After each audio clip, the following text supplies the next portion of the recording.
Үзэгчдээ шинэ оны мэнд хүргэе. 2026 оны эхний дугаараа та бүхэндээ хүргэж байна. За дундын бүс ярилцлагын нэвтрүүлэгтийн удаад Монгол Улсын их хурлын гишүүн Мөнх чулууны эв цэцэг ирсэн байна. За дундын бүс ярилцлагын нэвтрүүлэгт тавтай морил та. За нэвтрүүлэгтээ урьсанд баярлалаа. Шинэ оны мэнд. Шинэ оны мэнд хүргэе та бүхэнд. Намрын чуулган завсралцсан энэ үед ажил ихтэй байна да. Тэгээ ер нь одоо шинэ оныг нэлээд л хэрчвчтэй эхэлж штэ. Тий. Тэгэхээр манай үзэгчид бас мэдж байгаа одоо их цэцэг гишүүнийг өрсөн гэхээр мэдээж дулаан эрчим хүчний чиглэлээр мэрэгчсэн мэддэг салбарын хүнийг өрсөн учраас бид хоёрын ярилцах сэдв бол тодорхой болох хаа гэж бодож байна. Хоёулаа ярилцлага нэгд сэдвээс ингээд бодлогын чиглэл рүү ингэж явсан байдалтай. Одоо жишээлбэл айл өрхөөс төрийн ордон руу чуулганы танхим руу орох байдлаар ярилцлага хийя гэж бодож байна. Он гармагц та бас их хурлын даргатай хамт гэр оролын зарим айл өрхүүдээр явж тодорхой бас мэдээллүүдийг өгсөн би бас харсан. Нарны эрчим хүчээр цахилгаан дулаанаа өөрсдөө шийддэг, өөрсдөө эрчим хүчээ үйлдвэрлэдэг ийм боломж байгаа шүү гэдгийг бас тодорхой хэмжээнд харуулсан. Ингээ айл өрхүүд ч гэсэн бид нар ч гэсэн энийг бас хийж болох юм байна штэ гэж ийм бодол төрсэн байх гэж би бодож байна. Тэгэхээр ингээ айл өрхүүд ер нь яг ингээ нарны эрчим хүчээр одоо их усрын хувьд хэдийн хэмжээний их усрыг одоо зүгээр өрх хашаандаа ер нь бий болох боломжтой байдаг гэдгээс яриа эхэллээ. За тийм. Тэгэхээр улсын хурал сая одоо 12 сар тарахаас өмнө маш том одоо түүхэн тогтоол батллаа. За тэрвэл одоо ногоон эрчим хүч, за тэр дундаа одоо тархмал их усрыг хөгжлийг одоо эрчимжүүлэх тийм чиглэлийг бол засгийн газар төгөх ийм тогтоол баталсан. За тэгэхээр энэ тогтоолын нэг одоо том зорилго нь бол ялангуяа энэ айл өрхүүд одоо нарны панел батарей суурлуулад өөрсдийнхөө одоо дулаан цахилгааныхаа хэрэглээг хангаад за дээрэс нь агаарын бохирдлыг одоо бууруулад яндан зуухнаасаа салаад цэвэр аюулгүй орчинд ажиллах, амьдрах. За дээрэс нь илүүл цахилгаанаа одоо сүлжээ рүү борлуулад орлого олох ийм одоо боломжийг олон аюулуудад одоо бий болгоё гэсэн ийм том зорилт. Тэгэхээр энэ зорилтын хүрээнд бид нар сая яг бодит байдал дээр одоо хэрэгжүүлчихсэн. Тэгээ хоёр дахь одоо үйлдөө ингээд нэг маш сайхан одоо дулаахан гэртээ ингээд яндангуу үйлдсэн ийм айлд очиж туршлага судалсан байгаа. За тэгэхээр нэг айлын хувьд бол бидний тооцоолж байгаа. Яг тэгэхээр нарны панелийн хувьд бас нөгөө зай хэмжээ нэлээд чухал. Тэгэхээр хашааныхаа хэмжээнээс хамаарат, орон зайнаас хамаарат эсвэл одоо тэр байшингийнхаа дээврээс хамаарат бол нэг 5-аас 10 кВт-ыг бол суйрлуулах юм байна гэж бол харж байгаа. Гэхдээ бид нар бол тогтоолынхаа хүрээнд бол ер нь айл өрхүүдээр нэг 20 кВт цагийг тэгээ одоо ингээд техник нөхцөлгүй тэгээ нэг стандартыг хангуулж холбоё гэдэг ийм том одоо чиглэлийг үл өгсөн байгаа. Гол асуудал нь би ингээд хараад яг энэ асуудлыг судлахаар гол асуудал нь анхны хөрөнгө оруулалт гэдэг асуудал. Яг зөв тий. Одоо энэ панел одоо эрчим хүчний хураагуур, батарей гэдэг тий. Аль өрх анхны хөрөнгө оруулалт нь ер нь яг одоогийн байдлаар ер нь хэдэн төгрөг гаргаж иж ийм их усртэй болох боломжтой. Тийм. Тэгээ яг энэ нөгөө нэгдүгээрт тухайн айлын суйрлуулж байгаа нарны системийн хүчин чадлаас хамаарна. Тэгэхээр бидний очисон тэр айлын хувьд болохоор 3.4 кВт-ийн ийм нарны систем байсан. За тэгэхээр энэ нарны системийг одоо 68 айл суйрлуулахад нэг айлын хөрөнгө оруулалт бол 10 сая төгрөг болсон. А 1 сая нь болохоор тэр айлыг одоо гэрийн дулаалахад тэгээ бусад одоо системд 9 сая зарцуулсан гэж байгаа. Тэгэхээр 68 айл гэдэг бол харьцангуй цөөхөн тоо байхгүй юу. Тэгэхээр одоо бидний энэ юуны хүрээнд тогтоолын хүрээнд одоо зориод байгаа юм болохоор нэг зайлын хөрөнгө оруулалтыг бага болгоё. Тэгэхээр бага болгоход хэрэгжүүлэх хамгийн том чухал зүйл болохоор энийг одоо жилд 10,000 айлд хэрэгжүүлье. Тэгвэл нөгөө тэр 10 сая чинь ядаж одоо 5 сая руу эсвэл одоо 7 сая руу орно. Энэ үл ерөөсөө хамгийн том зорилт болчиход байгаа. Тийм. Нэг айл анхны хөрөнгө оруулалт 10 сая төгрөг гаргах хэцүү. Маш хэцүү. Ялангуяа энэ зардлыг ер нь бууруулах ямар арга байна? Тийм. За ингээд нэгдүгээрт бол ингээд олон тоогоор хэрэгжүүлвэл нэг айлын хөрөнгө оруулалт буурах нь байна. За хоёрдугаар болохоор бидний бас зорж байгаа юм болохоор ерөөсөө нэг айлын тэр анхны хөрөнгө оруулалтын дээр бол одоо 30-аас дээш хувь дээр нь санхүүгийн дэмжлэг одоо улсаас үзүүлэх хэрэгтэй. Яг гэвэл агаарын бохирдол гэдэг маань бол бид бүхний хувьд бол одоо бүр өстэй амин чухал асуудал болчиход байна шүү дээ. Дээрээс нь бид нар агаарын бохирдлыг бууруулахад асар их хэмжээний одоо төгрөг зарцуулж байна. Үр дүн байхгүй. Тэгэхээр хамгийн үр дүнтэй арга бол одоо энэ нарны систем юм байна. Тэгэхээр одоо тэр боломжтой бүх одоо дэмжлэгүүдээ энэ 30% дээр нь олгох дээр санхүүгийн механизмыг бий болгох шаардлагатай. За дээрэс нь одоо татварын хөнгөлөлт ялангуяа хүн одоо ингээд агаарын бохирдлыг бууруулахад өөрийнхөө дулаан цахилгаан хангамжийг шийдэхэд хөрөнгө оруулалтаа хийсэн бол тушаасан татвараас нь бас хөнгөлт одоо бий болгооч. За дээрэс нь тэр одоо ногоон зээлүүл нь үнэхээр хүртээмж бага байгаа. Дээрэс нь ногоон зээлийн хүү маш өндөр байна одоогоор. Тийм учраас хүртээмжийг одоо өргөн болгох хэрэгтэй байна. Хүүгийг бууруулах хэрэгтэй байна. Гэх мэтлэнгээр маш олон одоо санхүүгийн механизмуудыг гаргаж ирж дэмжиж ижил олон айлууд маань суйрлуулах боломжтой болно л гэж үзэж байгаа. Бас улсын хурлаас та ярилцлагын дэдл улсын хурлаас түүхэн юм тогтоол гараад явж байна гэж. Яг энэ тогтоолын хүрээнд араас нь тэгвэл одоо татварын хөнгөлт үзүүлэх, санхүүгийн дэмжлэг үзүүлэх гэдэг юм уу? Ийм арга хэмжээнүүд ер нь дутуу байгаа юм уу те? Тийм. Одоо ингээд бид нар чинь энэ тогтоолын хүрээнд засгийн газар руу чиглэл өгж дээ шүү дээ. Тэгэхээр энэ тогтоолыг хэрэгжүүлэх маш олон ажлуудыг засгийн газрын зүгээс за эрчим хүчний яам, сангийн яам гэдэг олон газрууд бол хийх ёстой л доо. Тухайлбал одоо энэ тогтоолын бас нэг том зорилго болохоор техник нөхцөл гэдэг та бүхэн мэдчихэж байгаа бах тий. Энэ нарны системээ одоо шүлжээнд холбоод илүүдэл цалхаанаа шүлжээрөө холбохт бол одоо маш хүндрэлтэй байгаа. Одоогийн байдлаар техник нөхцөлөө авч чадахгүй хэдэн одоо 100 хэрэглэгч одоогоор байна. Тэгэхээр бид бүхэн энэ одоо техник нөхцөл олгох процессыг хялбархан болгоо. Тэр олон одоо хэдэн 10 цаас нэгж хүн суртал үүсгэгээ болох хэрэгтэй гэсэн ийм гихэмслэнгээр ингээд олон ажлуудыг хийж хэрэгжүүлж ижил энэ ажил маань эрчимжүүлэх шаардлагатай болно. Дээрээс нь саяны тэр одоо санхүүгийн олон механизмыг гаргахын тулд мэдээж одоо энэ тогтоолын дагуу олон одоо хуулиуд босруулж эсвэл одоо тогтоол эсвэл одоо журам бас гарах ёстой. Хоёул хууль журамтай холбоотой хэсгийг ярина. Надад их сонин зүйл харагдсан. Тэрний үгээр яг энэ нарны эрчим хүчээр эрчим хүчийг цуглуулад за өрхөөхөө хэрэгцээ хангаж байна. Дээрээс нь төвийн сүлжээнд бас нийлүүлье. Илүүдл хэрэглэгээ те илүүдл үйлдвэрсэн эрчим хүчийг нийлүүлье гэдэг. Энэ нэг сонин санагдчихсэн л да. Энийг та дэлгэрэнгүй тайлбарж өгвөл. За зүйтэй.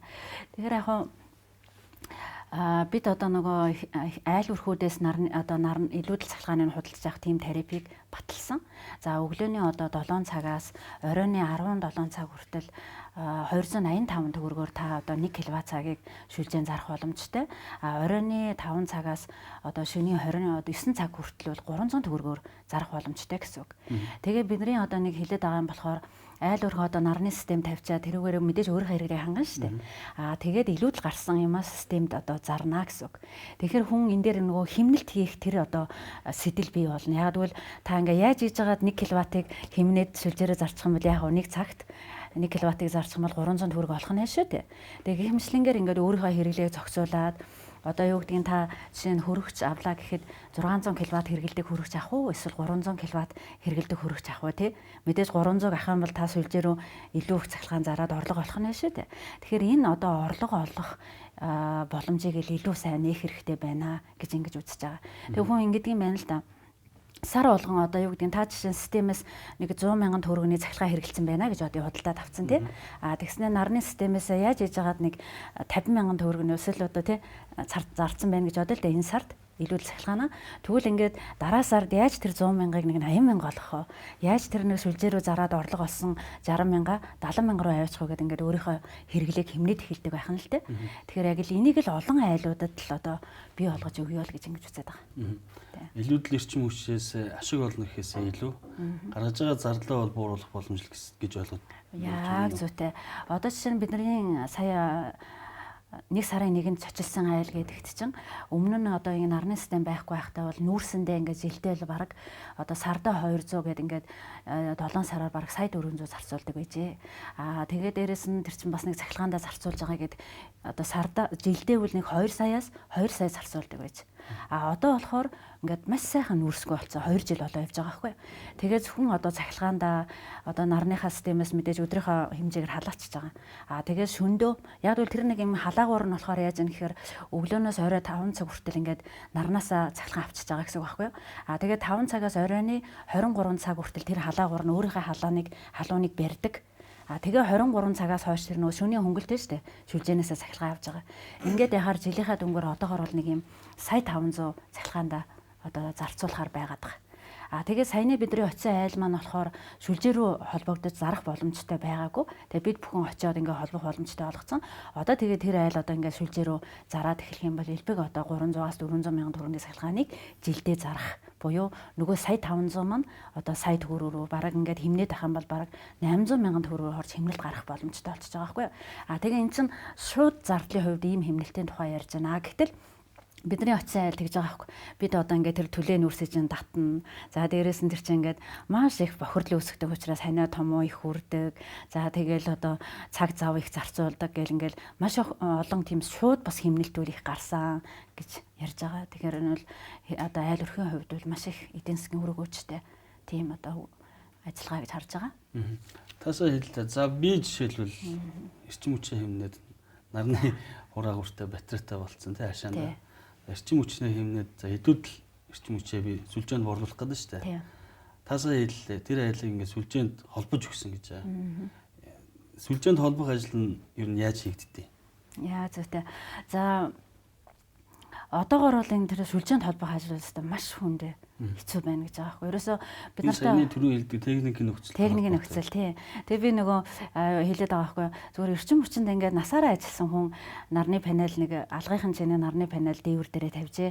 Тэгээ тэр хүн одоо холбоо сүлжээ рүү холболтоо хийлгэх гээд тэгээ илүүдэл цахилгаанаа зарах га тэр нэг техникийн нөхцөлийг авах гээд 6 сар явсан гэдэг байгаа байхгүй. Тэгээ бид нар бүр гайхаад яахаараа одоо 6 сар явдаг юм бэ гэ тэгэхээр яг гэвэл тэр хүн чинь ингээд аль хэдийн түгээх сүлжээнд холбогдсон. Түгээх сүлжээнээс олон 10 жил ингээд цахилгаан худлаж авч байгаа хүн шүү дээ. Энэ байшин, энэ хашаанд амьдардаг гэдэг нь баталгаатай гэсэн үг шүү дээ. Тэгээд тэр хүн одоо ингээд бараг өөрийнхөө 10 саяг эсвэл 20 саяг зарцуулаад нарны панел ингээд тавьчаад ингээд холбох гэхээр та газрынхаа зөвшөөрлийг олж ир. Тэгсэн чинь газрын зөвшөөрөл нь одоо юу гэдгийг банкны барьцаанд ч юм уу ингээд байхаар нөгөөх нь ингээд байхгүй боломжгүй. За нөгөөхөө хөөцөлцөөр хагаад газрын гэрчлэгээ нэг юм өхөөр за та байшингийнхаа үл хөдлөх хөрөнгийн гэрчлэгээ гэдэг. Гэтэл одоо гэр хорооллын айлуудын тэр нэг тоосгон байшинд үл хөдлөгийн гэрчлэгээ гардгүй юм байна л да. За нөгөөх нь бас ингэж хөөцөлдөж ярьсараад нэг юм гэрчлэгээ гаргуулчаад байхаар. За та анх одоо цахилгаан түгээхээс авахтаа авсан техник нөхцөлөө олж ир. Нөгөөх нь мэдээж ингээд нүүдэл суудал мэдээж алга болсон байгаа шүү дээ. Гэх мэтлэнгээр өөрөөр хэлбэл тэр айл одоо ингээд техник нөхцөлийнхаа хүсэлтийг гаргаж чадахгүй олон бичиг баримт нэгсэн учраас ийм нөхцөл байдалтай байгаа. Тийм ч учраас бид бүхэн за энэ олон одоо чөлөөлөе гэдэг аяны хүрээнд энэ одоо хүндрэл бэрхшээлтэй байхгүй болгоё.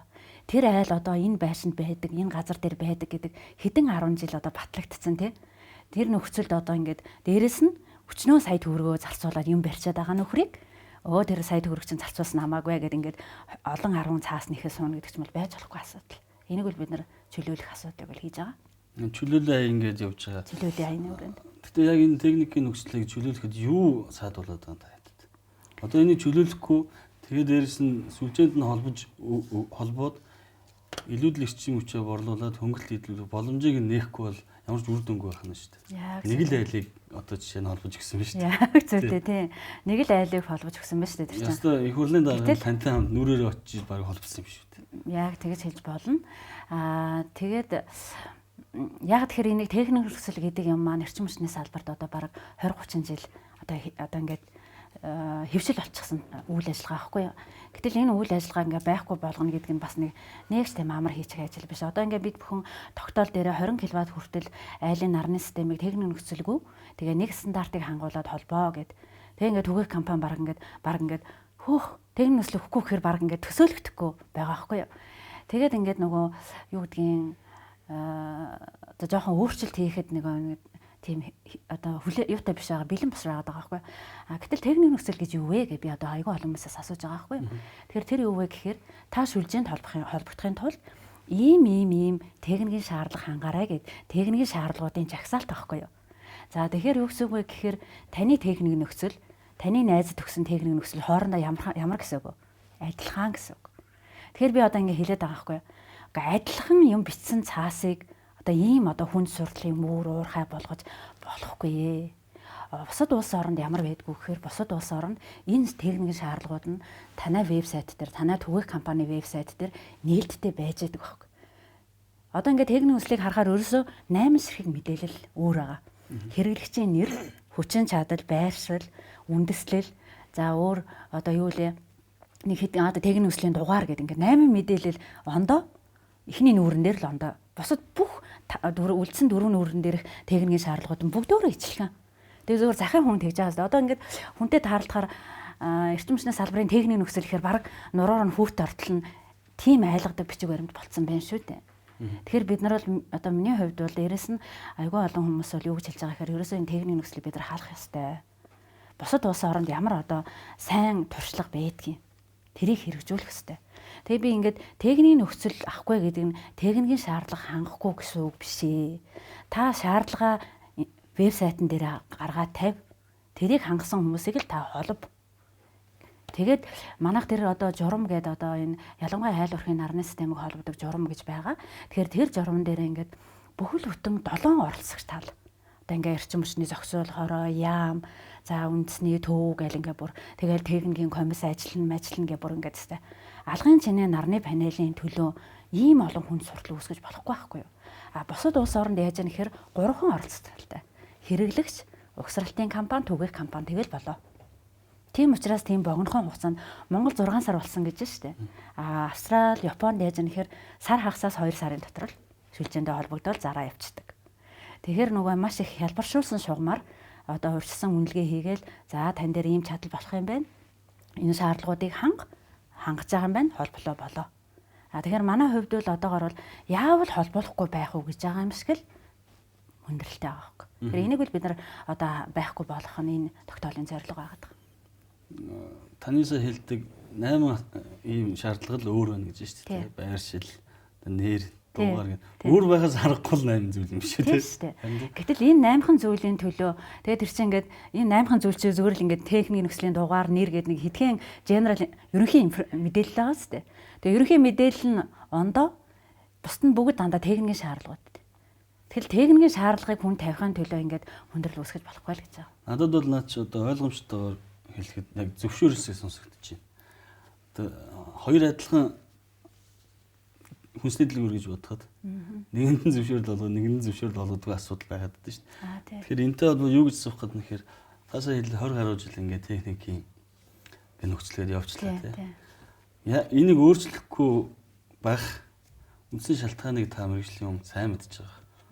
Энэ шалтгааныг та юу гэж харж байна? Яг нэг өөрчлөхгүй байх шалтгаан гэдэг. Яг хараа тэр одоо чинь ялангуяа бага өвчин чадалтай айл өрхийн хувьд бол энийг өөрчлөхдөл асуудал байхгүй юу? Яг бол нөлөөлөл нь бага. Зүгээр мэдээж ингээд нөгөө том их үүсвэр, том хэрэглэгчийн хувьд бол мэдээж тусгайлан судлаад ийм тусгай юм тавих нь бол ойлгомжтой байхгүй дээ. Гэтэл ийм жижигхэн хэрэглэгчийн хувьд бол маш хэлбэршүүлсэн шугамар жишээ нь одоо би чинь ингээд сүүлийн 10 жил Австрал байсан хүн. Австрал яадаг вэ гэхээр урьдчилсан зөвшөөрөл одоо авдаг гэсэн үг байхгүй. Зүгээр онлайнаар одоо энэ айл дээр ийм систем тавих гэсэн юм а гэхтэл 5 одоо өвчин чадлаас хамаарат 5 хоногийн дотор за болох юм байна. Та угсралтаа хийж болно гэдэг зөвшөөрлөл өгчдөг. Тэр маань онлайнаар. Тэгэл тэр угсралтын компаниуд яг одоо шаардлага нь хангасан юм а угсарчаад за би дуусчлаа. Танай шаардлагыг хангаж байгаа нь энэ байна. Онлайнаар шалгалаа, шаардлагатай бол очиж үзэн, бараг л очиж үздэггүй. Тэгэл холбочдөг. Өөрөөр хэлбэл маш жижиг нэг юм алган чинээ нарны панелийн төлөө бүхэл бүтэн одоо дулааны станцд өрөв шиг тим их усэр барьсан хэмжээний шаардлагыг тавиад аж болохгүй л гэдэг бидний гол шаардлага яваад байгаа байхгүй. Олон нийтийн дунд нэг ийм хэвшмэл ойлголт байгаад байна. Нарнаас эрчим хүчээ аваад хэрэглэлээ гэхэд эрчим хүчний чанар нь ямар байх вэ? Цахилгааныхын чанар нь ямар байх ингээд тэгэхээр муу юм шиг ойлголт төрөөд байдаг. Одоо жоохон хүчин чадалтай пледик тавьчлаа гэхэд тэрийг нь дийлдэггүй тогон тасардаг юм шиг ийм ойлголт байгаад байдаг. Энэ яг нарны хураагуур энэ батарейгаар ашиглаж байгаа эрчим хүчний чанар төвийн эрчим хүчнээс одоо энэ шонгийн мод уцаар авж байгаа эрчим хүчний чанар хоёрын ялгаа ер нь ямар вэ? За яг зүйтэй. Тэгэхээр яг хуу нарны юу чинь бол нөгөө нарны тусгалаас л хамаарч байгаа шүү дээ. Ямар хэмжээний одоо юу гарах вэ? Нар гарах вэ гэдэг маань. Одоо жишээ нь манайх бол юу гэдгийг та байшингийнхаа ингээ сүйдэрлүүлээ тавьчвал мэдээж одоо нар гарахгүй, цалхаан гарахгүй гэсэн үг шүү дээ. Гэтэл маш сайхан ээвэр газар байх юм бол нар нь одоо цалхаан чинь гараал явна гэсэн үг. Эрчим хүчний чанарын хувьд за жишээлбэл одоо манад бол юм байгаа. Хүчлийн бууралт маш их байгаа систем юм. Одоо ингээ хөдөө орон нутгаар явхад ялангуяа Улаанбаатар хотод ч гэсэн адилхан нөгөө арзаткан дээр чинь одоо 220 вольт байх хэрэгтэй шүү дээ тий. Таны одоо бүх цахилгаан хэрэгсэл чинь 220 вольт гэдэг юмд ажиллахаар хийгдцээ. Гэтэл одоо таны тэр 220 вольт чинь ерөөсөө 140 вольт 150 вольт. Тэр ямар аюултай вэ гэхээр таны одоо цахилгаан хэрэгслийг чинь шатаанаа л гэсэн үг. Дээрэс нь хүмүүс ингээд нөгөө юу гэдгийг жоохон том цахилгаан хэрэгсэл эсвэл нэг агронер аппарат залгаад одоо нэг жоохон юм гагны боломжгүй. Тэгэхээр гişүүд хөдөө явахаар ингээд маш олон одоо хүмүүс гомдлж байна гэж юм л да, энэ ингээ болохгүй байна гэх. Тэгээ гişүүд юу гэж тайлбарлаж байгаа нэхэр за уушлаарай, бид нар ийм хоол хийх тогтой, хөгжлийн тоггүй гэд. За гэтэл энэ нарны систем ингэж нөгөө орж ирснээр дараагийн нэг том ач холбогдол нь саяны тэр буурчаад байгаа хүчтэй л шүү дээ. 140 50 вольт болчиход байгаа буурчаад байгаа хүчлийг өсгөж өгдөг. Нэг ач холбогдол нь тэр байхгүй юу? Яг тэгвэл тэр нөгөө чи хэрглэж байгаа учраас ингээ буулгачаад байна шүү дээ. Гэтэл чиний хэрглэж байгаа мэг нарны системээс хангачж байгаа учраас хүчилтэн сайхан өөрөөр хэлбэл эрчим хүчний чанарыг сайжруулдаг нэг тийм ач холбогдолтой. А хоёрдугаар том ач холбогдол нь болохоор алдагдал. Та бүхэн одоо бодё баян өшөд байгаа нэг айлыг цахилгаанаар хангахын тулд тэр цахилгааныг тест дөрвөөс гаргаад дамжуулахын шугам дээр алдаад түгээхийн шугам дээр алдаад тэгээ баян өшөд аваачиж өгөх. А гэтэл баян өшөө айлын нэг айлаас нь аваад нөгөө айл зарах хоёрын аль нь алдагдал багтаа байх вэ? Тэ? Тэгэхээр ингээд өөрөөр хэлбэл энэ шугамуудыг нэгдүгürt алдаглыг багасгах гэж, хоёрдугаар энэ шугамуудыг яаж гэнэ чөлөөлж өгч जैन тэ? Одоо ингээд ачаалагдаад байгаа гэж ярьж байгаа шүү дээ. Гэх мэтлэнгээр ингээд маш олон ач холбогдлууд бас байгаа л да. Хоёлаа яг энэ хэсгээ сүүлийн асуултаараа өндөрлөө энэ сэдвийг. Нэгэнт нарны эрчим хүчний талаар ярьсан учраас энэ сэргийгдэх эрчим хүчний асуудал байна. Их хурлаас тодорхой бодлогод гараад л байдаг. Олон жил сүүлийн баг 10 жил сэргийгдэх эрчим хүчний компаниуд ч орж ирж байна. Бодлого нь онцтой биш байна гэж зарим нь дампуурж байна, зарим нь хөрөнгө оруулалт татгааж зогсоож байна. Хөрөнгө оруулагчид энэ салбар алдагдaltaй учраас бид нар орохгүй гэдэг энэ асуудал ярьж байна. Манай улсын яг энэ сэргийгдэх эрчим хүчний бодлого ер нь хэр оновчтой байна гэж та харж байна. Одоо та хууль тогтоогч учраас тэгээ дээрээс нь энэ салбарын мэргэжлийн хүн учраас алдааг нь засах эрхттэй болчихж байгаа шүү дээ. Энэ хэсгийг ер нь ингэж өөрчлөвл сэргийгдэх эрчим хүчний салбар арай өөр төвчөнд очих юм даа гэсэн юм бодол байх хэрэгтэй. Зөв тий. Гэхдээ яг ер нь бол манайх сэргийгдэх эрчим хүчийг одоо боломжийнхаа ярээр хөгжүүлэх гээл хичээгээл явж байгаа нэгт. Тийм ч учраас тэр нэг 2007 он сэргийгдгийн хууль гэж батлаад тэгээ яг хамгийн 2007 он цаа харьцангуй сэргийгдэх эрчим хүчний хөрөнгө оруулалт өндөр байсан. Тэгээ хөрөнгө оруулалт татахын тулд бид нар тэрэн дээр одоо тийм тогтмол үн одоо тавиад баталсан байхгүй юу. Тэгээ яг тэр үнэл нөгөө харьцангуй маш өндөрт тавигдсан. За тэгээд тэрүүгээр яг нэг талаараа тэрүүгээр бол нэлээд олон хөрөнгө оруулалт татаж ингээд их усрууд баригдсан. Гэхдээ бид нар яалч нөгөө өндөр тариф байсан учраас энэ тэрнээс болоод ер нь бид нар бол сэргээгдэхийг бол хоёр юмнаас болоод бид нар ер нь бол жоохон эсэргүүцдэг тийм хандлага эрчим хүчний салбарт бий болчихсон. Нэг нь бол тэр өндөр тариф. Хоёрдугаарх нь бол яг баг зэрэг одоо тэр нөгөө байгалийн хүчин зүйлээс хамаараа жоохон хэлбэлцэлтэй гэдэг ийм хоёр юмнаас болоод гэхдээ одоо нөгөө нэг сүүлийн үед бол ингээд сэргийгдэх хөрөнгө оруулалт маш буурсан. Юу н тэр хуулийн дээр байгаа тэр 12 цент 9 центээр бол орох боломжгүй. Одоо бол том чадлын сэргийгдэхүүд бол яг тэр одоо тендер олоос өрсөлдөөн зарчмаар орж ирэх юм бол ер нь бараг 5 6 центээр орж ирэх бүрэн боломжтой болсон. Гэхдээ яг манай Монголын хувьд ямар байдг вэ гэхээр юм центр илэрхийлсэн их усэр орж ирэхээр нөгөө ханьсны уналтаасаа болоод маш их санхүүгийн дарамтанд орчод байгаа. Зүгээр энэ одоо айл өрхийн аж ахуйн нэгжийн саяны нэг тархмал их усэргээ журмаар явдаг гэж байна шүү дээ. Энэ болохоор центр биш яадаг байх нь төгрөгөөр хэрэглээдэг. Тэр утгаараа одоо системд үзүүлэх санхүүгийн ачаал нь харьцангуй гайгүй л гэж үзэж байгаа. Тэгээд ер нь ингээд журмаа шинжилээл одоо ингээд тэр сэргийгдгийн хуулиар одоо дуудлага худалдаагаараа тий өрсөлдөөний зарчмаар одоо том их усрыг барихад хичээгээл явж байгаа л гэж ингэж харж байгаа. Тэгээд одоогоор бол манайх нь бол сэргийгдэхийн нэг нэвтрүүлгийн түвшин нэг 18.6% байгаа. 30 хонд бол 30% хүргэнэ гэсэн энэ зорилттой л хүрэх гээд ингэ явж байгаа. Тэгээ яг ер нь бол энэ эх онуудад бол бид нар бол айл өрхийн дархмал их усрыг бол одоо маш эрчимтэй хөгжүүлэх хэрэгтэй.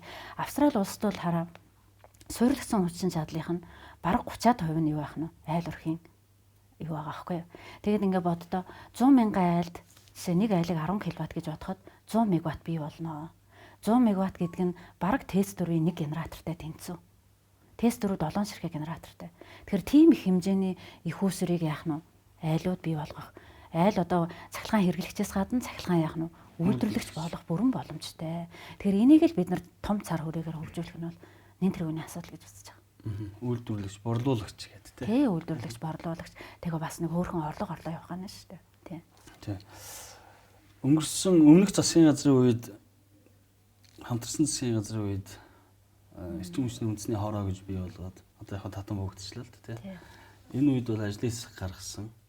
Ажлын хэсэг гэж мэдээж хороогийн татан болгоод ажлын хэсгийн ч гэсэн сая татан болгож байгаа шиг байна. Их хурлаас томилогдсон ажлын хэсэг гэдэг. тэр ажлын хэсэг та байсан. Яг эрчим хүчний реформ хийя хэдүүлээ гэдэг. Яг мэрэгжлийн хүмүүс орох шиг болсон. Энэ ажлын хэсэг ер нь хэр үр дүнтэй ажил вэ? Бараг жил гарны хугацаанд бол ажилласан гэж ойлгоод байгаа шүү дээ. За тий яг гоо ер нь бол хамтарсан засгийн газрын хамгийн том тавьсан зорилт ч ерөөсөө тэр шүү дээ. Эрчим хүчний реформыг хэрэгжүүлье. Тэгээ тэр хүрээндээ одоо юм эрчим хүчний үндэсний хороо гэж байгуулсан. За тэр хороо маань ингээд үн тарифын шинжилтийн ажил гэж хийгээл тэгэл үндсэндээ бол татан богдчихлаа шүү дээ. Яг зөв улсын хурал дээр бол яг энэ эрчим хүчний салбарын хуулийг шинжлэх ажил хэсэг байгуулагдаад тэрийг одоо миний биеийг бол ингээ ахалж ажилласан. За тэгээд ахалж ажиллаад бол бас нэлээдгүй ажлуудыг хийлээ л дээ. Одоо хамгийн нэгдүгээр бидний ажил бол эрчим хүчний тухайгүй хууль гэ 2001 онд батлагдсан энэ хуулийн дээр бол үнэлгээ хийсэн. Тэгээ үнэлгээ хийгээд бол нэлээд олон дүгнэлт гарсан. Нэгдүгээр хамгийн том дүгнэлт бол юу гэж харж байгаа вэ гэхээр 2001 он буюу өөрөөр хэлбэл 24 жилийн өмнө батлагдсан хууль байна. Тэгээ энэ удаа нэг юм 15 удаагийн өөрчлөлт орсон.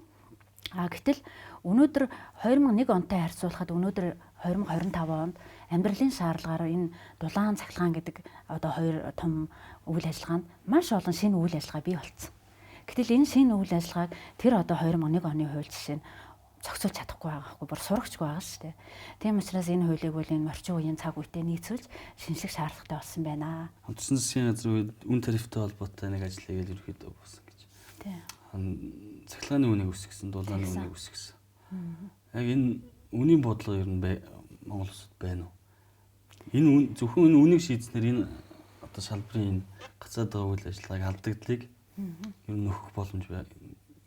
Энэ үнийн ингэж хөлөөлөд нэмэгдүүлээд энэ алдагдлыг яг нөхөх боломжтой юм уу? Ингээл бүх асуудлыг шийдэх боломжтой юм уу? Тийм яг нодлонгийн тэр одоо цахилгааны үнийн шинжилэлтүүл хийсэн л дээ. Тэгээ энэ бол одоо бүр яалтчгүй л олон жилийн хугацаанд энэ салбарын нөгөө үнийг одоо ингээд хөдөлгөөнгөө одоо юу гэдгийг та жишээ нь ингээд талах үйлдвэрлэхдээ 5,000 төгрөгийн одоо зардал гаргацсан биз дээ. Гэтэл ингээд энийг та хүчээр таныг за чи тэр 5,000-аар үйлдвэрлэсэн хамаагүй чи нэг 2,000-аар зарна шүү гэд ингээд хүчээр ингээ явахаар чинь энэ хоорондын зөрөө юу болох вэ? Хоримтлагдаал алдагдал болно шүү дээ. Тэр эрчим хүчний салбарыг бол олон жил ингээ явчихсан. Тэгээд нодлон бол одоо сахилгааны хувьд бол нэм үнийн шинжилт хийж одоо нэлээ олон татаасуудыг дээрээс нь үр зээлийг бол ингэж байхгүй болгосон тийм шинжилтийг л хийсэн байгаа. Дулаан хангамж талдаа бол сая хойшлогдоод 26 оны 1 сарын 1-ээс гисэн байсан одоо бас ингээд шинжилтийг хийхгүй гэсэн шийдвэрт хүрж явах шиг байна. Тэгэхээр яг хуу цаашаа дулаан хангамжийн талдаа бол алдагдал нь байна л гэсэн үг. Гэхдээ миний зөвөр барьж байгаа байр суурь бол юу гэж үзэж байгаа вэ гэхээр одоо бид нар цаашдаа ингээд одоо үн нэмэх ёстой дахид болохоо байчлаа гэж хэлжүүл ерөөсөө яасан ч болохгүй. Яг л эрчим хүчний салбар одоо яавал дотоод алдагдлаа багасгах вэ? Яавал одоо бүтээмжээ дээшлэх вэ? Үйл ажиллагаагаа сайжруулах вэ? Засаглаа сайжруулах вэ гэдэг дээр онцгойлон анхаарах хэрэгтэй. Нэгдүгээр асуудал. Хоёрдугаар асуудал эрчим хүчний салбар яавал орлогоо нэмэгдүүлэх вэ гэдэг дээр онцгойлон анхаарах хэрэгтэй. Яагаад орлогоо нэмэгдүүлэх вэ гэхээр одоо маш олон хэрэглэгчид бид нар чамд цахилгаан зарахгүй дутагдaltaй байгаа. Тэгээд ингээд цахилгаан зарахгүй суучж байгаа байхгүй. Тэгтэл цахилгаан зарахгүй байгаа үндсэн шалтгаан юу вэ гэхээр ерөөсөө манайх их усрын дутагдaltaй гэдэг. Тэгтэл их усрын дутагдал гэдэг нь хизээ тохиолддог юм бэ гэхээр ерөөсөө жилийн нэг 3 сар тэгээ нэг оройны 7 цагаас 9 цаг хүртэл дутагдaltaй. Бусад бүх цагуудад манайх их усрын илүүдэлтэй. Тэгтэл одоо та жишээ нэг үйлдвэр барих гэж байгаа нөхөр үгүй ээ надад цахилгаан өгчүүлдэ би үйлдвэрээ барья бизнесээ хиймээр байна би тэр өвлийн 3 сард тэр оройны 5-аас 9 цаг хүртэл ажиллахгүй бусад бүх цагуудад ажиллая. Жилийн 8760 цагийн 300 хүрэхгүй цагдаар бид нар дутагдaltaй. Гэтэл энэ дутагдлаас болоод маш олон хэрэглэгчид би цахилгаан зарахгүй гэхээр гараа хумхаа сууцнаа гэдэг чинь яасан гэсэн үг вэ? Орлогоо нэмэхгүй байна л гэсэн. Тийм учраас би цаашдаа бол юмыг одоо динамикаар буюу цаг хугацааны одоо хамааралтай хараа. Зундаа, хавартаа, намартаа дандаа илүүдэлтэй. Тэр үед цахилгаан зарлалтай, орлогоо нэмэгдүүлэлтэй. Тэгтэл техник нөхцөлөө зогсоочоод үгүй. Техник нөхцөл өгөхгүй гэд ингээд одоо хүн суртлын уур хуурхай авах гэж сууж болохгүй. Тэгээд одоо нүуний нэмнэ гэж ярьж өрөөсөө яасан ч болохгүй гэдэг дээр бол хатуу байр суурьтай байгаа. Намрын чуулган завсарлахын өмнө нэг чухал баримтчиг баталсан. Тэр бол 2026-аас 30 он хүртэл баримтлах үндсэн чиглэлийг бол баталсан. Энэ үндсэн чиглэлдээ эрчим хүчний салбартай холбоотой нэлээд олон том их ажлуудын төлөвлөгөө баримтчээр ингээд баталгаажаад гарсан гэж би ойлгосон. Тэрний нэг нь болохоор энэ дулааны салбарын энэ төрийн өмчт компаниудыг хөвчлөх бүр хөвчл 100% хөвчлөөс тодорхой хэмжээний хувьцаа гаргая гэдэг энэ бол чиглэлийг бол баталсан. Таны байр суурийг би сонсож байхад энэ аймагуд дээрх дулааны станцуудыг хөвчлөх асуудал дээр тань эсрэг байр суурьтай байх шиг байсан. Шалтгаан нь юу юм бэ? Тий. Тэгээ ер нь яг зөвхөн бид нар нөгөө аливаа аймаг одоо ялангуяа төрийн өмчийг хөвчлөхтэй бол бид нар өмнө нь хөвчлөл хийсэн. За тэрэн дээр одоо ямар алдаа оноо гарсан. Үнэхээр бидний тэр хүсэж байгаа, зориод байгаа тэр үйл ажиллагаа маань бий болсон юм уу гэдэг дээр дүгнэлт гаргах хэрэгтэй л да. Ялангуяа энэ дулаан хаамж талдаа бол бид нар одоо ингээд дулааны станцын шум шилжээнд хувьчилсан маш олон аймагуд байгаа. Тэгээ тэр аймагуд дээр бол үнэндээ бол яг тэр одоо бидний хүссэн үр дүнд хүрээг байхгүй юу. Дүнгийн саяхан бид нар Арангаан аймаг дээр ингээд ажиллаар явлаа л да. Тэгэл ингээд Арангаан аймгийн дулааны станцын шум шилжээнд хувьчилсан. За тэгэл тэр аймаг бол одоо бүхлээрээ л одоо нэг хувийн компани одоо нэг юм мэргэшээлд орсон байгаа байхгүй. Тэгээд жишээ нь тухайн аймгийн засаг дарга гэдэг бол тухайн аймгийн ард иргэдийг дулаан үйлжүүлэхтэй, хөлдөөчгөө үйлжүүлэх үүрэгтэй шүү дээ. Гэтэл тэрийнхээ төлөө ингээд одоо ингээд энэ нэг шинэ барьсан барилгыг чи дулаанаараа хангацгал та тэхүү гэд ингээд нэг хувийн компани гуйгаа сууж яана гэдэг чинь бол байж болохгүй асуудал байхгүй. Тэгэхээр бид нар бол энэ дээр бол маш болгоомжтой хандах хэрэгтэй. Ямар алдаа гарчихсан юм бэ? Өмнө нь хуулийн дээр одоо ямар одоо зохицуулт байгаагүйс болоод алдаа гарсан. Тэр хүн одоо би бол хэлээд байгаа. Асуудал байхгүй хувийн хвшлийнхэн дулаанаар хангаж болно. Гэхдээ одоо энэ хүн ямар үүрэгтэй, ямар хариуцлагатай байх гэдэг юм нь тодорхой хууль нь бэж ижил энэ асуудлыг яриач. Тэгвэл тэгэл тэрийг одоо ингээд нөгөө тухайн аймгийг бол нэлээд асуудалд оруулахаар юм жишээнүүд их байгаа учраас энэ дэр болгоомжтой хандаач. Ялангуяа тэр шугам шүлжээг нь хувьчлан гэдэг асуудал бол байж болохгүй асуудал. Шугам шүлжээ бол ерөөсөө төрд байх хэрэгтэй. Үндсэн судсан. Тэгээ тэр судас руу бол одоо ингээд чи одоо хөрөнгөтэй бол хамаагүй их усрээ бариад холбогд, чи холбогд, олон их усрээр холбогдож болох нь байна шүү дээ. Тэгтэл энэ шугам шүлжээг ингээд хамттан чамд өгчөөд тэгээд чамайг царай алдаа суuna гэдэг ч юм бол байж болохгүй. Ингээд Арангаа дээр том алдаа гарцсан байлээ. Булган аймаг дээр том алдаа гарцсан. Ховдод байсан тэгээд нэг буцаа залруулсан гэдэг ингээд ийм олон асуудал байсан учраас би юу гэж хэлээд байгаа вэ гэхээр энэ дээр маш болгоомжтой хандах хэрэгтэй. Тэр одоо олон хууль эрх зүй хариуцлагын асуудлыг тодорхой болж ижил энэ дээр хандах хэрэгтэй шүү л гэдэг байгаа. Ер нь бол тэр нь бол зөв л гэж харж байгаа. Саяхан засгийн газрын хуралдаанд бас шийдвэр гарсан. 18 төрийн өмчт компаниудыг ховчлох асуудал дээр ингээд хөвчлөе гэдэг ийм шийдвэр гарсан. Тэрэн дээр би ингээд компаниудын нэрийг харж байгаад DCS 3 4 тийм ээ. Эрдэнэт тэгээд Орнод бүсээ ингээд дарахны болон амгалан дулаан цахилгаан станцуудыг хөвчлөх асуудал ингээд жагсаалт нь гараад явсан юм байна. Гол нь яг ингээд тодорхой хувьцаа гаргаад тодорхой эсхийг нь олон нийтэд борлуулад явхад дэд бүтцээ ч юм уу те бэлтгэл ажлаа бид нар яг энэ салбарууд чинь маш эмзэг салбар учраас мөн дээрээс нь бас болгоомжтой хандахгүй бол алдаад явуулчихвал бас аюултай салбар учраас энэ бэлтгэл ажлаа ер нь та хангасан гэж харин харж байна. Энэ бэлтгэл ажил бол хангагдаагүй гэж харж байгаа. Зүгээр яг одоо ингээд хараа одоо байгаа станцууд ч ер нь бүгд амар том алдагталтай шүү дээ. Ингээд хүчээр тариф нь одоо багаар барьж гэн тэргээд тэгэхээр ийм салбарлуу бол тэгж хөрөнгө оруулалт хийх хүн бол олдохгүй л ах гэж бодож байгаа. За зүгээр тэр нөгөө дулааны цахилгаан станц 3 4-ийн хувьд бол яг тэр одоо нэмэлт АИФО гаргая гэсэн асуудал яригдж байгаа ш. Тэгээ энэ үнэхээр амжилттай болоод хөрөнгө оруулалт татчихвсэн. Гэхдээ энэ бол маш их алдагдaltaй юм ерөө хөрөнгө оруулагч бол олдохгүй л ах гэсэн зүйлтэй харагдах. Тэгэхээр өөрөөр хэлбэл яасан гэсэн үг вэ? Бэлтгэл ажил хангагдаагүй л гэсэн үг байхгүй юу? Тий. Зүгээр ер нь бол хараа цааштай бол дулаан хангамж гэж бид нэг ингээд салгаж яах гэж ярьж штэ. Дулаан хангамж бол ерөөсөө цааштай бол зохицуулттай л байна. Зохицуулттай. Тэгээ яагаад зохицуулттай байх гэдэг шалтгаан нь энэ л дээ. Дулаан хангамж гэдэг бол ерөөсөө орон нутгийн шин чанартай. Одоо тухайн аймагта, тухайн суманда хангадаг байх нь шүү дээ. Тэгээд дээрэс нь дулааны хэрэглээвэл зөвхөн өвөлдөөл бий болоод бусад бүх саруудад та дулаан зарж чадахгүй байх нь шүү дээ. Тэгэхээр таныг зохицуулттай үнээр л нэг машиныг хангаад явахаас арга байхгүй. Харин цахилгааныг бид нар салгаж авч байгаа. Цахилгаан тал дээр өрсөлдөөн зах зээл, бөөний зах зээл бий болох хэрэгтэй. Бусад бүх улс орон ийшээ явцсан. Тэгээд өрсөлдөөн бөөний зах зээл бий болохоор яах вэ гэхээр маш төрөл бүрийн их усрууд энд баригдах хэрэгтэй. Одоо хувийн их усрууд, за улсын их усруу байж болно, хамтарсан байж болно. Маш олон их усрууд энэ зах зээл рүү орж өрсөлдөх. Тэгээд тэр өрсөлдөөний үр дүнд зах зээл дээр байж болох доод үн тогтож явах хэрэгтэй л гэсэн үг. Тэгэхээр энэ рүү бид нар явах хэрэгтэй байгаа. Та түрүүн бас орон нутг дээр яг энэ дулааны станцуудыг хөвчлөх асуудал бас эрсдэл байна гэдэг зүйлийг хэлж байна те. Алдаа дутагдал гарсан байна. Эдгээр дээрээс нь энэ өмнө хөвчлсөн асуудлууд үнэлгээ хийгээг байна гэж хэлж байна. Би зүгээр энгийнээр бодохоор одоо хувийн компани өөр одоо барилга байшин баригдлаа гэхэд түүний дулаанаар хангахын тулд шугам сүлжээгээ өргөтгөхөд хэрэглэгч нь олон байх тусам ашиг орлогоо ашиг нэмэгдэн шүү дээ. Энийг боддог юм.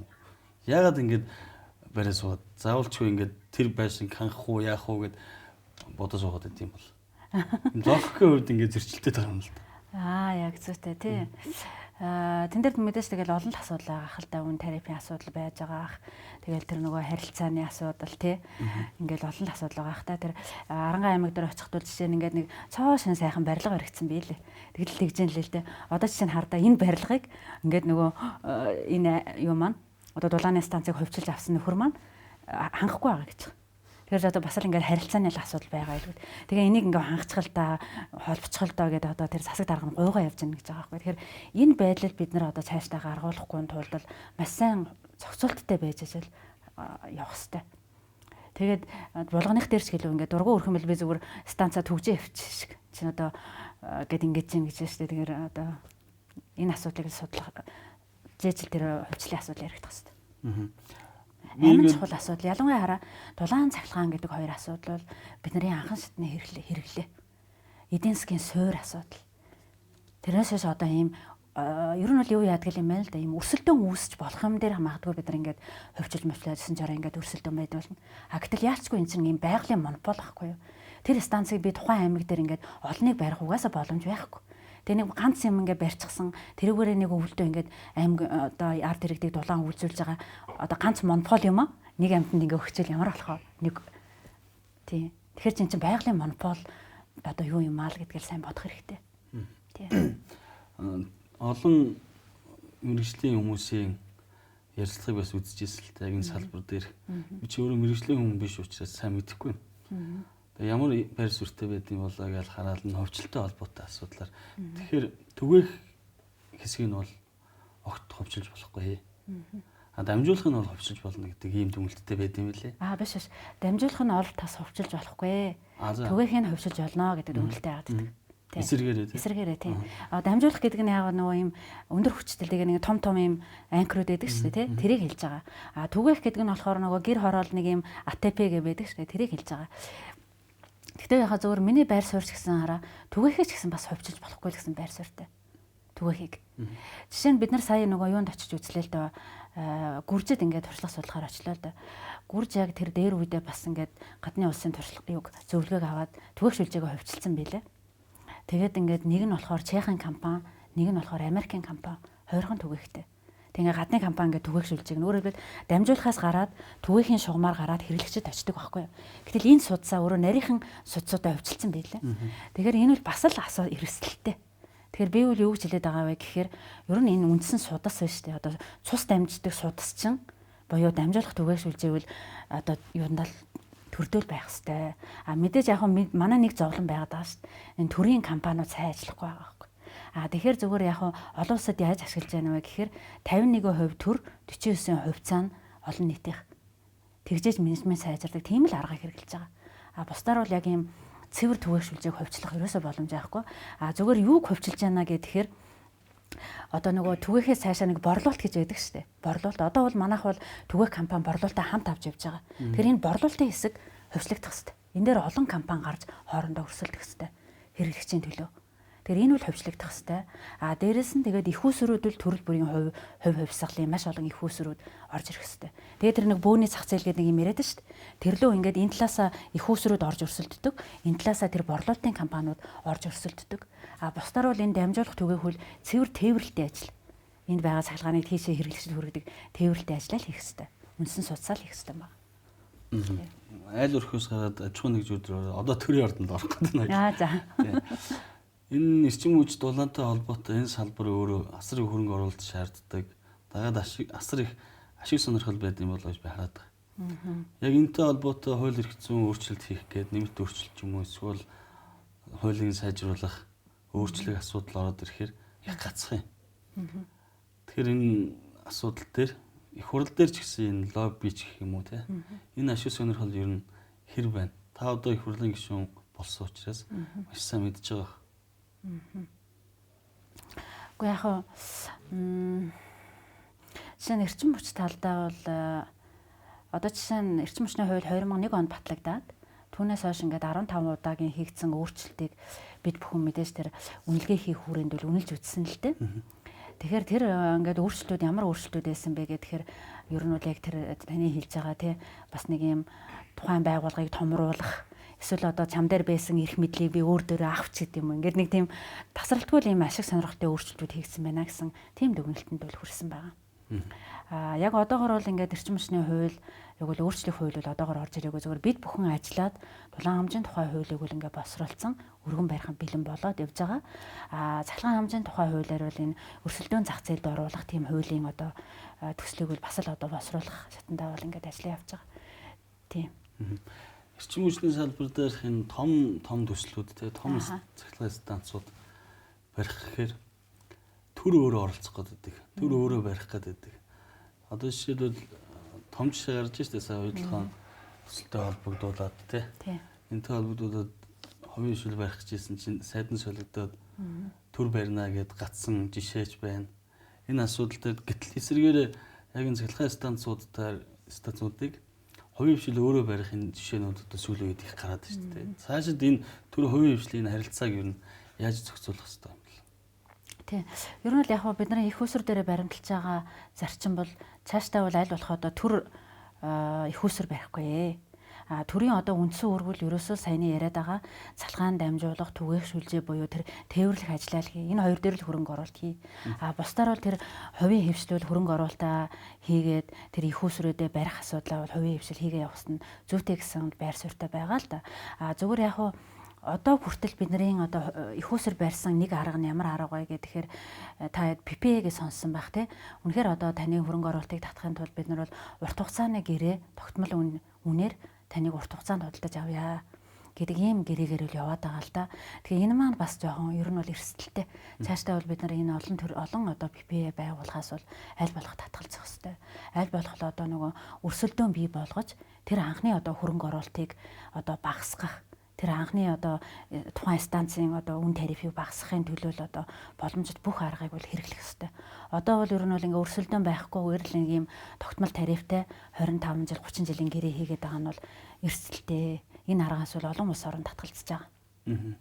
Бас нэг асуулт байгаа нь яг энэ эрчим хүчний салбар дахь төрийн өмчт компаниудын төлөөлөл удирдах зөвлөлт гэж нэг дийлддгүй нэг хэсэг байна.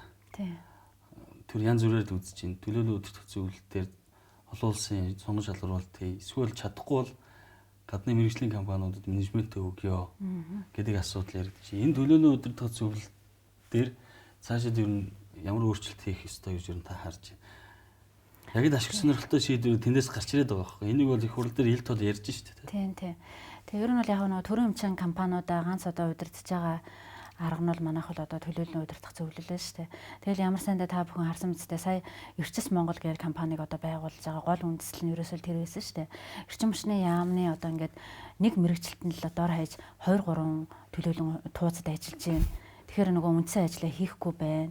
Тийм учраас одоо энэ туузын төлөөлөл удирдах зөвлөлийн үйл ажиллагааг сайжруулахын тулд одоо ингээд 2 3 компани дунд нэг одоо төлөөлөл удирдах зөвлөлтөй байлгая. Тэдний одоо хараат бус одоо байдлыг дээшлүүлээ гэдэг ингээд ямар ч байсан Эрчим Монголын зүгээс үл энэ туузын асуудал дээр бол нэлээд одоо сайжруулалтыг бол хийсэн гэж харж байгаа.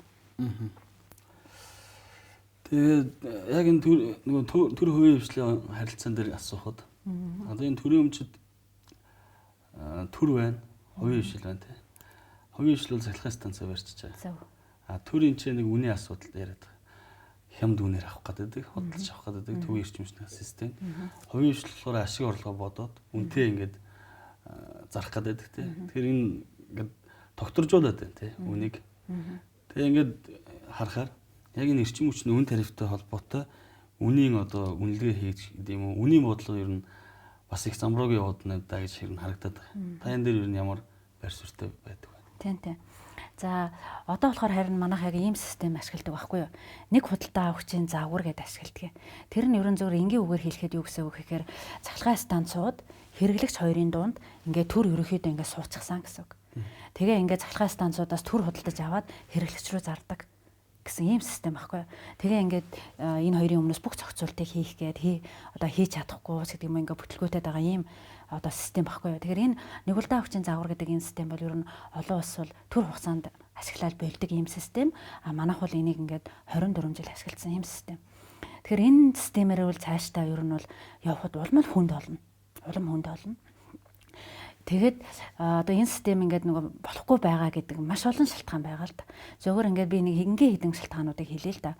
Жишээ нь одоо юу гэдгийг одоо байгаа манай хэрэглээ чинь жишээ нь 1800 мегаватт одоо байгаа.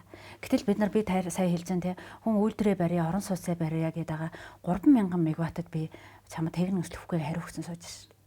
Гэтэл тэр 3000 мегаваттын цаана манай Монгол улсын юу явж байгаа? Хөгжил явж байгаа шүү дээ. Би үйлдвэрээ барья, орон сууцаа барья, манай хөгжил явж байгаа. А дээрэс нь энэ 3000-ыг зарна гэдэг чинь энэ салбар асар хэмжээний орлого олно үстэй. Гэтэл бид нар үгээгээ гараа өмгөө суудсан биш. Энд чинь зүгээр наад захын одоо ингээд энэ систем ажилтгүй жишээг харуулж байгаа. Гэтэл энэ талдаа жишээ нь хөрөнгө оруулагч бишээ би нарны станц барья, салхины станц барья, дулааны станц бариулъя гэж яваад байдаг. Маш олон бичиг баримт шаардаад нэг хитгэн л барьж байгаа. Бусд нь барихгүй байгаа зү. Энэ чинь бол одоогийн энэ системийн бүтлгүй. Энэ угаасаа энэ систем угаасаа ажилтгүй систем ээ, муу систем ээ гэдэг олон ус баталсан байхгүй юу. Тийм ч учраас л энийг өрсөлдөөн зах зээл гэдэг юм руу шилжүүлэх хэрэгтэй. Тэр нь юу вэ гэхээр ерөөсөө саяны нөгөө энэ хоёрын дундаас түр ингээд холдоод өгнө л гэсэн үг. Тэгээ өөрөөр хэлбэл энэ станцууд энэ хэрэглэгч руугаа шууд харилцаад явах тэр нээлттэй болно л гэсэн. Тэр чинь одоо жишээ нь хөрөнгө оруулагч хүн бол өөрөө станцаа бариад өөрөө хэрэглэгчээ олоод үн тарифа тохироод одоо ингээд нэг үйлдвэрээ барья 50 мегаватт авъя энд одоо тий юма барья гэдэг тахт чинь бариулахгүй биш чи очиод хэрэглэгчтэйгээ тохироод үн тарифа тохироо яв. Түр ямар үүрэгтэй юм бэ гэж энэ систем дээр. Түр ерөөсөө үндсэн судсаа бэлдэх, хууль эрх зүйн орчноо бэлдэх. Тийм л үүрэгтэй болдог байхгүй юу.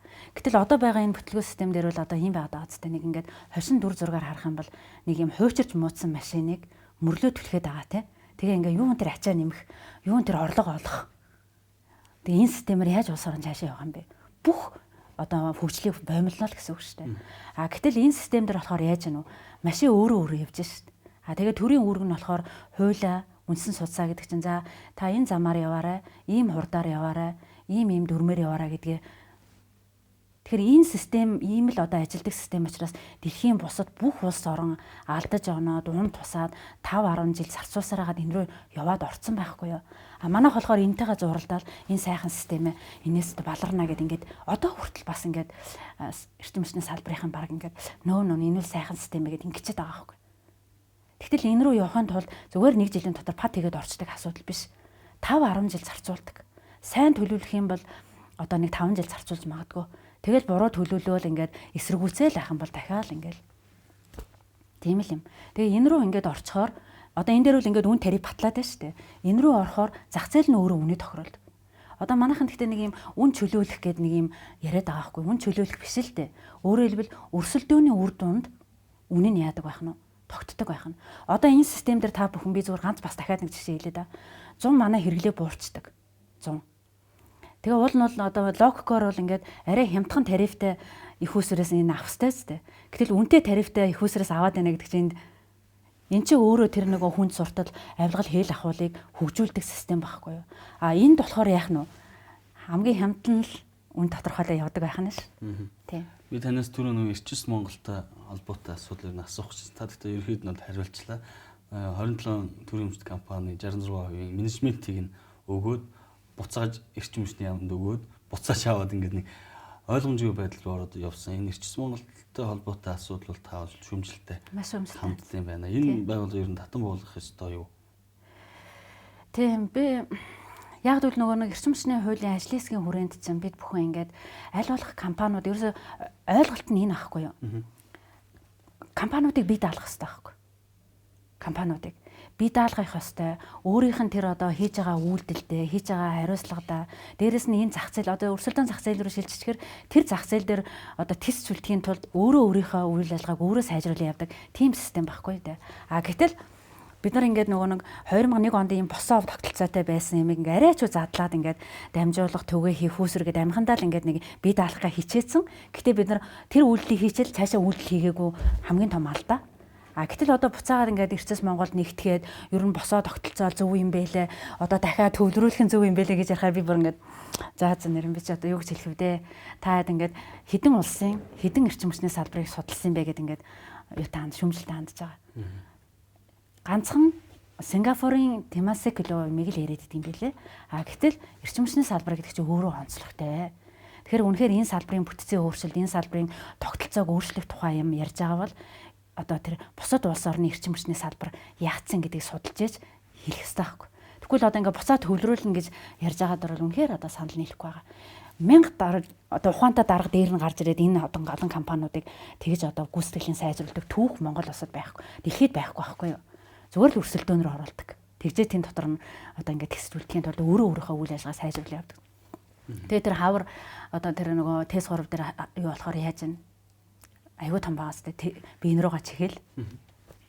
Хэн хариуцлага хүлээх нь гэхгүй тийм ээ. Тэгчээс Монгол юм шиг, эрчим хүчний сайд юм шиг, яамж юм шиг тийм ээ. Зэрэгсээ байж болохгүй байхгүй. Сүүлийн асуултыг хоёлаа ярьслаа өндөрлөе. 60 минут. Оо ямар хурдан. Энэ хурдан ярьсан байна. Сонирхолтой санагдчих юм бас энэ салбарын нарийн нандин юм бид нар бас мэдэхгүй юм хэрэглэгч л болохоос ш. Эх оны төсвийг батсан.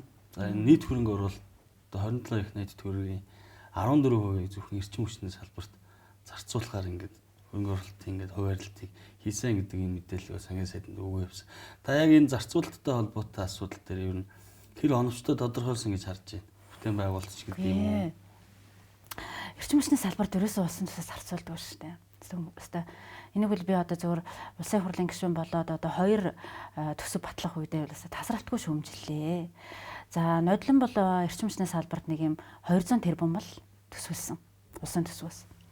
Тэгээ хамгийн том шүүмжлээд байгаа юм байна шүү дээ. Эрчим хүчний салбарын төсөв нь нөгөө нодлон бол замын салбар дээр 3 их найд байсан шүү дээ. Тэгээд соёлын салбар дээр нь бараг 500 тэрбум ч илүү байсан. Эрчим хүчний салбар дээр 200 тэрбум. За тэгээд энэ жил болохоор ингээд одоо нөгөө засгийн газар төсөв босруулахтаа ингэсэн шүү дээ. Нөгөө ард түмнээсээ асуух аюу тум аян зохион байгуулсан шүү дээ. За тэгэл ард түмнээсээ асуухаар бол ард түмэн ерөөсөө 3хан юм гэл хэлсэн шүү дээ. За нэг босролтоо, эрүүл мэндэндээ, за эрчим хүчиндээ. Эрчим хүч бол бидний нэг анхан шатны хэрэглээ шүү. Эндээ л зарцуулаарай гэдэг захиалгыг өглөө гэл яваалсан мэт дээ. За тэгээд яг ингээд төсөв орж ирэхдээ яасан бэхээр эрчим хүчний салбарт одоо 3.6 их найдыг энэ 2026-нд зарцуулна гэл тийм танилцуулга орж ирсэн. Тэгээ бид хэд ингээд ямар ихтэйхаа юм бэ гэд ингээ харсан чинь 3.6 их найд биш л байсан л да. Яагаад тэгэхээр 3.6 их найд гэдэг нь одоо бүх өмнө жилүүдэд хэрэгжүүлж байгаа гадны дотны бүх одоо төслүүдийг за дээрээс нь хувийн хөрөнгө оруулалтаар одоо баригдаж байгаа станцын 2.1 хэдий гэд бүгдийг нийлүүлж байгаад ингээд танилцуулга хийсэн байсан. Тэгээ би тэрийг бол маш шүүмжлэлтэй хандсан. Тэгээ бодит байдал дээр бол эрчим хүчний салбарт нэг юм 300 яг нодныхоос харьцангуй нэмэгдэж орж ирсэн л дээ. TES 3-ын шинж юутай холбоотой. Өргөтгөл. Одоо нөгөө нэг сэргийн засах ажилттай холбоотой 300 тэрбум л болж орж ирсэн. За тэгээ яг сая дахиад нөгөө эмч багш нарын цалин нэмэгтэй холбоотой дахиад 30 тэрбумыг хасцсан. Тэгээ би бол одоо ингээд зам бол чухал л да, мэдээж чухал. Гэхдээ зөвхөн яг нөгөө ач холбогдлынхаа хувьар бид нар өнөөдөр цахилгаан дулаан буюу анхан шатны хэрэглээтэй байх нь чухал. Тэрнээсээс нэг юм сумын дотор зам те нэг 800 м зам эсвэл одоо бараг өдөртөө бараг хүн явдггүй юм сум хоорондын зам чухал. Эрчим хүч чинь чухал гэж л дахин хэлээд байгаа. Тэгээд одоо 27 он дахиж анхаарах юм яах юм мэдэхгүй л байна л да. Тэгээ нөгөө хамгийн эрчим хүчний салбарын хэцүү юм нь яаж юм гэхээр эхнээсээ энэ тоноглууд нь 50 60 жилийн настай болчлоо. Хүний хэлээр ярьдаг бол одоо би хөөшөө би болохоо айлуу шүү, маргааш нөгөөдөр зогсох гээд шүү гэж баг эхнээсээ хэлж эхлээд эхнээсээ дэлбэрч эхлээд байна шүү дээ. Тэгээ энэ эрчим хүчний салбарт ажиллаж байгаа 17 мянган хүнийг одоо буруутгах арга байхгүй. Энэ хүмүүс тэр одоо насан дуусчихсан хөгшин хүмүүсийг одоо ингээд яаж хийж байгаад ажилуулад ингээд мэрэгжлийнхаа ур чадварыг гаргаад ажилуулад та бүхнийг цахилгаантай дулаалгатай байлгаад байгаа энэ хамт олонд буруу ихийн арга байхгүй. Мөнгөө зарцуулахгүй байж яаж одоо шаардаа тайхан бэл гэж би хэлээд байгаа юм л тий. Төсөвтэй холбоотой салбарын төсөв нийт хөрөнгө оруулалтын 14% гэж та тэгвэл чихрийн шилийн цаанаас чихэрд бололсон. Тий, би тэрийг бол та нар ард түмэндээ үннээ хэлээ. Та нар лааж хүрдэнзээ одоо бэлэн байлгаа. Бид нараа төсвөөсөө тэглээ зарцуулж чадахгүй шүү гэж хэлгээл одоо би чуулган дээр бол маш шүүмжлэлтэй хандсан л да. Тэгээд энэ шүүмжлэлийг хүлээж авч цаашдынхаа төсвөөр зарцуулах хийгээсэй л гэж хүсэж байгаа. Тэгээ яг зөвхөн эрчим хүчний салбарт гадаадын зээл тусламжийг их зарцуулж байгааг сангийн амт тэгдэг байхгүй юу. Тэгээ гадаадын зээл тусламж чинь нэг аягүй хэцүүдэг байхгүй юу. Нэгдүгээрт нь тэрийг хөөсөлт гэж бараг 5 6 жил. Хоёрдугаарт нь тэр чинь нөгөө улсын төсвөөс үл ингээд хөрөнгө оруулалт нарцсангуу одоо нэг жилдээ зарцуулагдаад ингээд баг төсөөр ярь.